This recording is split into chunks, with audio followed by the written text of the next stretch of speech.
প্রিয় শিক্ষার্থী বন্ধুরা, আজ তোমাদের আইসিটি বইয়ের তৃতীয় অধ্যায়ের প্রথম অংশের সংখ্যা পদ্ধতির হেক্সাডেসিমেল সংখ্যাকে বাইনারিতে রূপান্তর করব।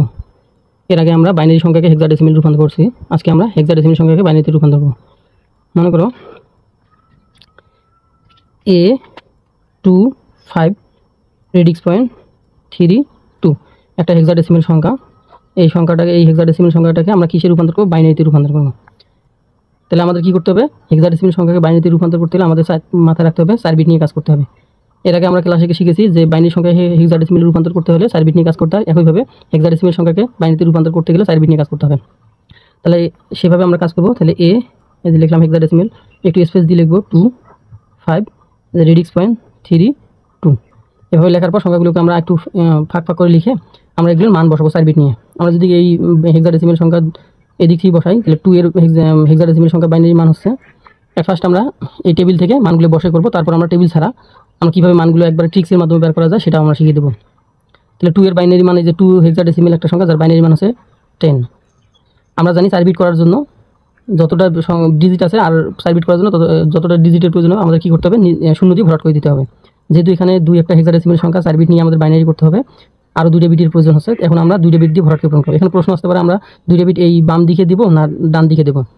আমরা এর আগে শিখেছি যে বাইনারি থেকে হেক্সাডেসিমেলে গেলে দশমিক সংখ্যার পরে অর্থাৎ রেডিক্স পয়েন্টের পরবর্তী এই যে দিকে পরবর্তী অংশ এখানে করতে গেলে সবসময় হেক্সাডেসিমেল থেকে বাইনারিতে গেলে আমাদের ভিতরের দিকে দিতে হবে, আর বাইনারি থেকে হেক্সা গেলে বাইরের দিকে দিতে হবে, ডান দিকে দিতে হবে। একইভাবে আমরা যদি 3 দিই, তাহলে 3 এর বাইনারি মান হচ্ছে, এই যে হেক্সাডেসিমেল 3 এর বাইনারি মান হচ্ছে 11। তাহলে এটাকে 3 বিট করার 4 বিট করার জন্য আমাকে 2টা শূন্য ভিতরে দিতে হবে রেডিক্স পয়েন্টের পরবর্তী অংশে। একইভাবে আমরা যদি এটার এই বাইনারি মান বের করতে যাই হেক্সাডেসিমেল সংখ্যাটার, তাহলে 5 এর বাইনারি মান হচ্ছে 101। 4 বিট করার জন্য আমাদের রেডিক্স পয়েন্টের পূর্ণ সংখ্যার ক্ষেত্রে রেডিক্স পয়েন্টের পূর্ববর্তী অংশ এই দিকের অংশটা করতে গেলে আমাদের সবসময় বাইরের দিকে 0 দিয়ে 4 বিট করতে হবে। তারপর 2 এর যদি আমরা বের করি, 2 এর বাইনারি মান হচ্ছে 10। 4 বিট করার জন্য এই 2টা 0 বাইরের দিকে দিলাম। একইভাবে এর অর্থাৎ এ হেক্সাডেসিমেল যার বাইনারি মান হচ্ছে 1010, যার এখানে 4 বিট মিলে গেছে। তাহলে এই যে এই সংখ্যাটার অর্থাৎ হলো পরপর আমরা কি লিখবো? 125 পয়েন্ট রেডিক্স পয়েন্ট 32। এই হেক্সাডেসিমেল সংখ্যাটার বাইনারি মান হচ্ছে, আমরা এই সংখ্যাগুলো সবগুলো লিখবো। তারপর 1010 0010, আবার হচ্ছে 01001। এখানে এই মানটা লিখতে হলে আমাদের রেডিক্স পয়েন্ট দিতে হবে 00110010। এটা হচ্ছে বাইনারি মান। এখন আমরা কীভাবে এখন টেবিলে দেওয়া ছিল, আমরা এই মানগুলো দেখে বসলাম, কিন্তু পরীক্ষাতে আমাদের টেবিল দেওয়া থাকবেন, তখন আমরা কীভাবে বার করবো? এজন্য এখন আমরা ট্রিক্সের মাধ্যমে শিখবো। মনে করো আমি আবার একটা বাইনারি মান হেক্সাডেসিমেল মান লিখলাম এখানে 335 পয়েন্ট আর রেডিক্স পয়েন্ট 26। এটা হচ্ছে একটা হেক্সাডেসিমেল সংখ্যা। এইটার আমরা কী বার করবো? বাইনারি মান বার করবো। তাহলে রেডিক্স পয়েন্ট বলতে এই যে এখানে আমরা কীভাবে করবো? এখন 6 এর বাইনারি মান বার করবো। এই জন্য আমাদের একটা ট্রিক্স খাটাইতে হবে। সেই ট্রিক্সটা হচ্ছে, ধরো 1 2, 1 এর দ্বিগুণ 2, 2 এর দ্বিগুণ হচ্ছে 4, 4 এর দ্বিগুণ হচ্ছে 8, 8 এর দ্বিগুণ হচ্ছে 16। এভাবে আমরা দ্বিগুণ করে বৃদ্ধি করবো। পরপর আমরা কী করবো? আমরা দেখবো যে 6 এদিক থেকে আমরা কোন সংখ্যা যোগ করলে 6 হয় দেখবো আমরা এখানে। তাহলে আমরা দেখতেছি 2 আর হলো 4, এই 2টা সংখ্যা যোগ করলে হচ্ছে আমার কত? 6 হচ্ছে। তাহলে আমরা এই যে 2টা সংখ্যা যোগ করার প্রয়োজন হচ্ছে সেই 2টা সংখ্যার 1 লিখবো, আর যেটা যোগ করার প্রয়োজন হয় সেটা আমরা 0 দেবো। তাহলে 4 2, তাহলে আমাদের 1 1 এটার প্রয়োজন হলে 0। তাহলে 6 এর এই যে দেখেন 6 এর এই যে এখানে প্রমাণ 6 এর বাইনারি মান হচ্ছে 110।